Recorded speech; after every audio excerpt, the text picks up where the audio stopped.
मंडळी नमस्कार, रामकृष्ण हरी. आता मी काटेवाडीमध्ये आहे आणि माझ्या पाठीमागे तुम्ही पाहू शकता तुकाराम महाराजांच्या पादुकांचा विसावा आहे.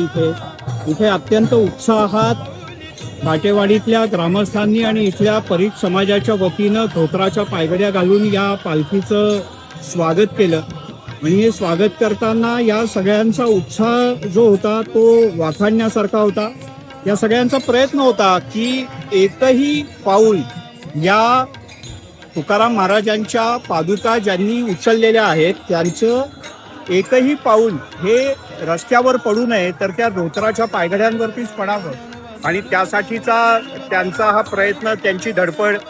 शेवटी या धोत्राच्या पायघड्यांचं औचित्य काय असा प्रश्न आता आधुनिक पिढी जेव्हा विचारते, तर त्यावेळेला संतांनी 150 वर्षांपूर्वी ही प्रथा जेव्हा सुरू झाली तेव्हा याकरता सुरू झाली की समाजातला प्रत्येक घटकाला या वारीमध्ये सहभागी करून घेतलं पाहिजे. समाजाला प्रत्येक घटकाला दुसऱ्या घटकाशी जोडलं पाहिजे. आणि त्याचमुळे इथल्या परीट समाजाची जेमतेम 6 ते 8 घरं त्यावेळेला होती. आता 3 ते 4 घरं शिल्लक आहेत.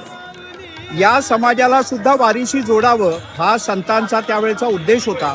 आणि त्याकरताच परीट समाजाच्या धोत्राच्या पायघड्यांनी तुकाराम महाराजांच्या पालखीचं इथे स्वागत करण्यात येतं.